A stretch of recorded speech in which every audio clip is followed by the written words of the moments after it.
Everyone. So today in this video we will discuss topical questions of topic dynamics. Okay, so we start from the paper 2025, and then in the next video we will solve the question from 24 and 23 as well. Okay, so let's begin with the first question.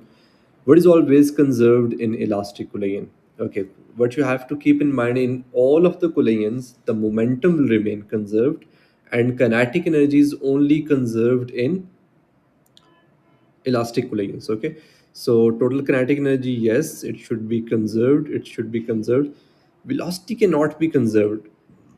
Okay, so it will not be conserved. Okay, so it will be option B, right? Okay, so in the question 2, a firework travel vertically upward in the air, gases are pushed vertically downward from the firework. Several forces that act on the fireworks and the gases are shown. Which force are a Newton's third law? Okay, what you have to keep in mind, let's suppose if there is an object A, there is an object B. If A is applying force on B, the B will apply a force on A, and these forces should be at the same instant. Okay, so third object will not be involved in this thing. Okay, A is doing action on B and B will do action on reaction on A. So if you see A resistance and the force on the gas, A resistance is between the rocket and the air, and force on the gas is between the gas and the rocket. So these are the three ABC, three objects are involved in this thing. So this will not be a action reaction pair. Then there is a air resistance and the thrust. Air resistance is between the air and the rocket. Thrust is between the gases and the rocket. So this will not be an option because there are three objects, right? Force on gas and the thrust. So look, the rocket is applying a force on the gases, and in return, these gases are applying a force on the rocket. So object A is rocket, object B is gas. One is doing the action and other is doing the reaction. So it will be a option C, that is correct action reaction pair. Okay, in question 3, two blocks K and L slide towards each other along a horizontal frictionless surface. The diagram shows the momentum of the two blocks just before that collision. During the collision, the blocks are in contact with each other at a time of this. So we have the time, and after clearing, the blocks separate and L move along the original path with the moment. It's moving back. Okay, so it is changing the direction along the original path, and its momentum is this. So if this, let's suppose this is its initial momentum, so its final momentum will be like this in the opposite direction. Pf, that is 0.12 kg meter per second. That is given in the question, right? What is the magnitude of the average force that is acting on it? So from Newton's second law, we know that there are two forms of Newton's second law. One is F is equals to ma, and then is another form, F is equals to change in momentum over time. So change in momentum is final momentum minus initial momentum divided by the time. Okay, so if you take this momentum positive, this will be taken as negative because momentum is a vector quantity, and when the direction change, the sign will change. So it will be 0.12 minus, and there is a minus sign with this thing, so minus 0.46 divided by time is 0.084. That thing will give you 6.90. Okay, that is option C. In question 4, what they're asking, a rocket engine eject 90 kg of exhaust gas per second. Its mean time is equals to 1 second at a velocity of this relative to the rocket. What is the force acting on it? It's the same type of question. You have to find the force. Force is rate of change of momentum divided by time. Okay, so change in moment, basically this is the initial velocity, you can say. The final velocity of the air will be zero eventually because it will stop. So the change or the initial velocity will be the same. Okay, this is the change in velocity. So you can write it as mass into velocity is momentum. So 90 into 190 divided by the time, that is 1. So this thing will give you 17100. That can be written as 17 kilonewton. Option B. Okay. And question 5, which statement does not describe an elastic collision between the two objects? Not describe. Okay, so first is a relative speed of approach of the two object equals to the relative speed of separation. That is defining it. Okay, that is a definition for the elastic collision. The total kinetic energy of the object is conserved. Yes. The total kinetic energy of the object is reduced. That is not correct statement. So this is the right option that we have to choose, because we have to tell not describing. D is the total linear momentum of the object is conserved. Yes, this will be conserved for all the collision, including the elastic and non-elastic. Okay, so C is the right option. A cyclist is riding at a constant speed on a level road. According to the Newton's third law of motion, what is the equivalent opposite to the backward push of the wheel on the road? Okay, so if I consider the cyclist, this is, let's suppose, the cycle, this is its back wheel, it will be moving like this. Okay, so this wheel, if this is the ground, this wheel is applying a force that. Okay, force of wheel on ground. So what the ground will do, ground will apply a force on the cycle and you will move forward. That is the same principle through which you walk and the cycle will move or the car will move. Okay, so we have to choose the right option. In A, the force exerted by the cyclist on the pedal, no.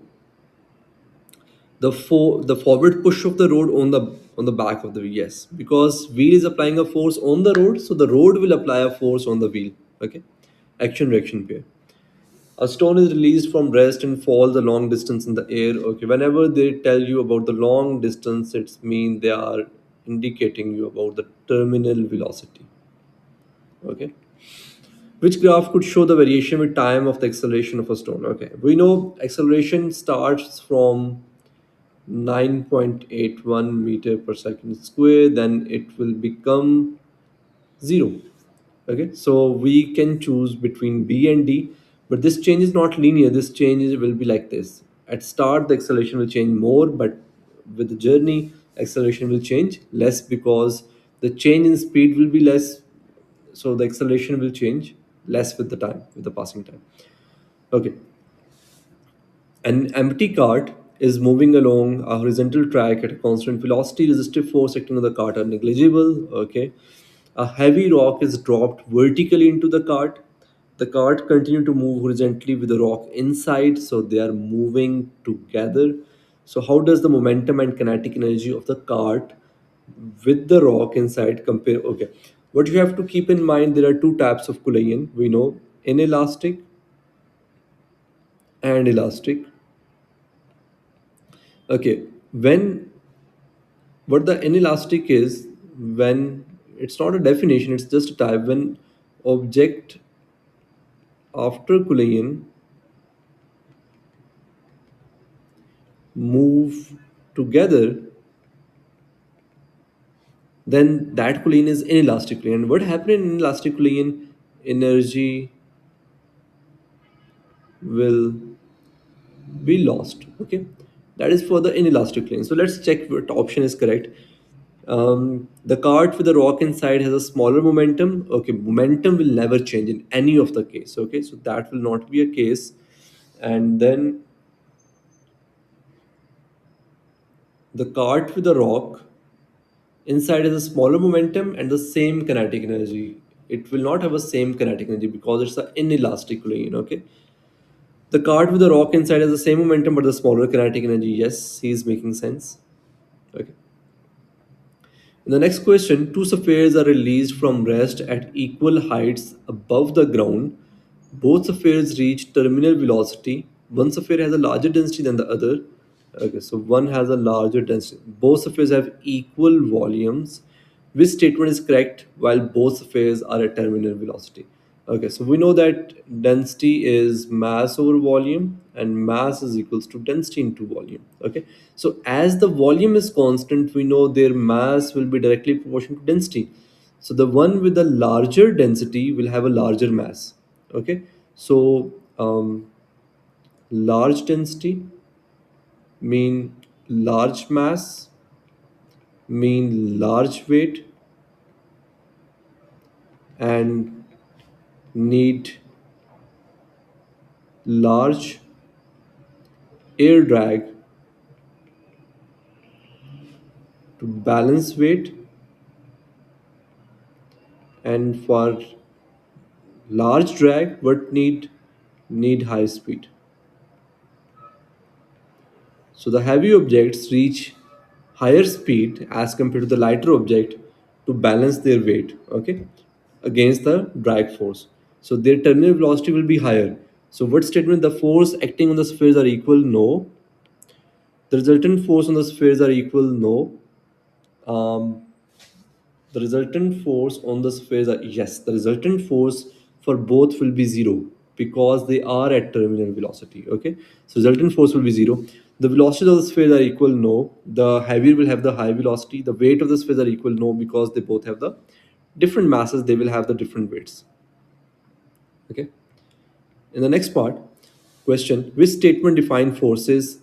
When a force acts on a body that is free to move, the force is the product of mass and the body. No, it's not the correct definition for this thing. When a force acts on a body that is free to move, the force is the rate of, yes, for the free moving body, the rate of change of momentum is the force. Okay. Then there's a diagram. What could describe the motion of the object? If you see the amount of force acting rightward, the same as leftward, so they will cancel. Upward, the same will be downward. So this thing should be in equilibrium. So in equilibrium, it can be at rest or it can be moving with constant velocity. So let's choose the option. It is accelerating. No. It is moving in a straight line. Yes. In equilibrium, object move in a straight line with a constant speed. Not decreasing speed, not increasing momentum. Okay, so B is the right option. Then in question 12, a nucleus collide with stationary nucleus in a vacuum. The diagram show the path of the nuclei before and after the collision. No other particles are involved in the collision, which diagram is not possible. Okay, so if you see before collision, the momentum is only in the x direction. So what I can say, the momentum in y direction is zero. So after collision, it should be zero. It's mean after collision, some of the particle partially it will have a momentum up and it will have a momentum down. It will be positive momentum. Why it will be negative? So they can cancel. There is a possibility. Same is the case here. It there is a positive momentum in y. There is a negative momentum in y. So they can. And but if you see this thing, this component is in negative y, this is also in negative y, so they are never going to cancel each other. So before momentum before collision is zero, but momentum final collision, the y component I'm talking about, it's not equals to zero, so that will not be the possibility, right? They can't both move in the negative y momentum. Okay. In question 12, what is the statement of the principle of conservation of momentum for a system? Okay, so pretty easy question. What they're asking, the total momentum and the total kinetic energy are always conserved. No, kinetic energy is not always conserved. Okay, momentum will be, but kinetic energy is not. The total momentum is conserved only in elastic. This is also wrong. Momentum is conserved in inelastic as well. Okay, the total momentum is conserved provided that no external force act. Yes, momentum conserved provided that no external force is acting. If the external force will act, the momentum will change. Okay. In the next question, object P and Q form an isolated system. Object P has a mass of this and moving with the speed of this, as shown in the diagram as well. Object Q has a mass of 2 and is moving at a speed of this at an angle of 35 to the path Q. Object P and Q collide and stick together. So it's again in elastic collision. They are sticking together. What is the magnitude of the component of the final momentum combined objects in the direction of P? So what is the direction of P? Direction of P is this. It's the x-axis, right? After collision, they're asking what will be the total momentum in the direction of P. So you have to tell momentum after collision in x-axis only. Okay, because P is moving axis. So for after collision, you can find the momentum before the collision in x-axis, that will be equals to after collision. Okay, so let's find. So if you see P is already moving in the x-axis, so the momentum of P, momentum is also represented by P, and the object is also P. So I can write, um, it will be, for P, it is 6 into 3, that is 18. Okay, for this object, for object Q, its y will be on this side. It will be, as this thing is attached with the theta, it will be cos. So momentum is mass into velocity. Mass is 2, velocity is 4.2, and as we are finding the component, it will be cos 35. Why cos? Because this component is attached with the angle. Okay, so this will be, and this will be taken as negative because we are taking this positive. Okay, 18 is positive, the other one will be the negative. That thing will give you 6 point, negative 6.88. The total x, initial x momentum will be equals to 18 minus 6.88. That thing will give you 11.12. That can be nearly 11. Okay, so it's option B. So that's it for the 2025 questions. In the next video, we will solve the questions from the 2024 papers. So see you in the next video.